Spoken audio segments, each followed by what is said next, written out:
Hi, this is Nivedana. Welcome to Cuisine. இன்னைக்கு நம்ம பார்க்க போறது ஸ்ரீ ராம நவமி ஸ்பெஷல் கோசம்பரி. ரொம்ப சிம்பிளான ஹெல்த்தியான ஒரு ரெசிபிங்க. இது பாசிப்பருப்பு சேலட்னு கூட சொல்லுவாங்க. வாங்க எப்படி செய்யறதுன்னு பார்க்கலாம்.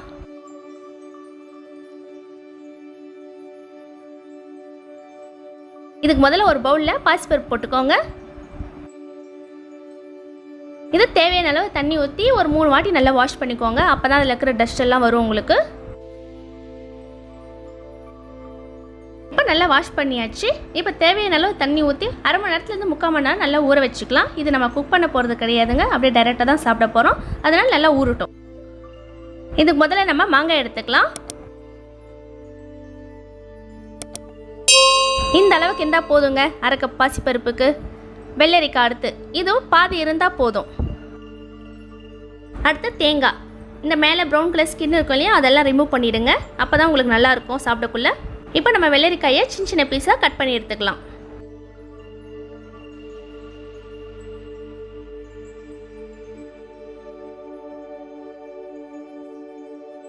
பாருங்க, இந்த சைஸ் கட் பண்ணால் போதும். அடுத்து பச்சை மிளகாய் ரொம்ப மெலிசாக கட் பண்ணிக்கோங்க. இதை நம்ம சாப்பிடக்குள்ளே எடுத்து வச்சு சாப்பிட போகிறது கிடையாது, இதோடவே சேர்ந்து தான் சாப்பிட போகிறோம். அதனால் அதுக்கு தகுந்த மாதிரி நல்லா மெலிசாக கட் பண்ணிக்கோங்க. அடுத்து கொத்தமல்லி. இதை நல்லா வாஷ் பண்ணி எடுத்து வச்சுக்கோங்க. இந்த அளவுக்கு இருந்தால் போதும். இது நல்லா பொடியாக நறுக்கிக்கோங்க.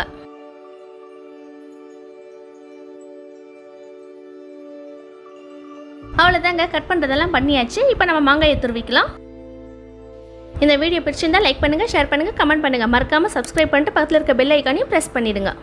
பாருங்கள், இந்த அளவுக்கு இருந்தால் போதும். அடுத்து நம்ம தேங்காயை துருவிக்கலாம்.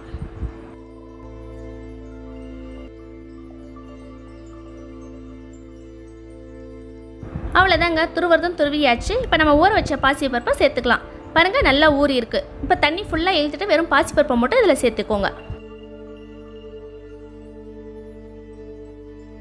இது கூடவே உப்பு நீங்கள் டேஸ்ட்டுக்கு தகுந்த மாதிரி போட்டுக்கோங்க. அடுத்து லெமன் ஜூஸ் புளிஞ்சிக்கோங்க. இந்த அளவுக்கு இருந்தால் போதும். இது சாப்பிடக்குள்ள ஒரு புளிப்பு டேஸ்ட்டு கொடுக்கும், ரொம்பவே நல்லாயிருக்கும். இப்போ இது எல்லாத்தையும் ஒரு கரண்டியால் நல்லா கலந்துக்கோங்க. கை யூஸ் பண்ண வேண்டாம், கை யூஸ் பண்ணிங்கன்னா நிறைய தண்ணி விடும். அவ்வளோதாங்க. இப்போ நம்ம கோசம்பரியை கடைசியாக தாளிச்சிடலாம். அதுக்கு முதல்ல ஒரு தாளிக்கிற கரண்டி எடுத்துக்கோங்க. எண்ணெய் ஊற்றிக்கோங்க. எண்ணெய் சூடானதும் கடுகு.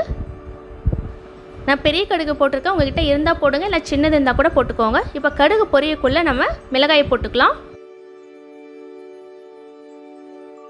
இது கூடவே பெருங்காயம், கருவேப்பிலை ஒரு கொத்து. இப்போ இது எல்லாத்தையும் நீங்கள் லோ ஃப்ளேமில் வச்சு தாளித்து கொட்டிக்கோங்க. அப்போ தான் உங்களுக்கு பதமாக இருக்கும். இப்போ தாளிச்சதை அப்படியே எடுத்து கோசம்பரியில் கொட்டி நல்லா கலந்து விட்டுக்கோங்க.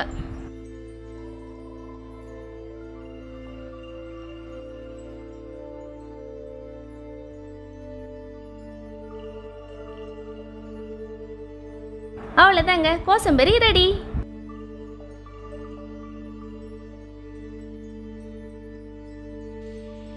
வர ராமநவமிக்கு பகவான் ஸ்ரீராமருக்கு இது நைவேத்தியமாக பண்ணி எல்லாருக்கும் கொடுங்க, ரொம்பவே நல்லது.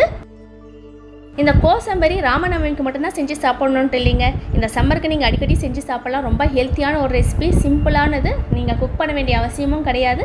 அது முக்கியமாக நம்ம போட்டிருக்க பாசிப்பருப்பு வெள்ளரிக்காய் ரொம்பவே நல்லது, குளிர்ச்சியானது. கண்டிப்பாக ட்ரை பண்ணி பாருங்கள்.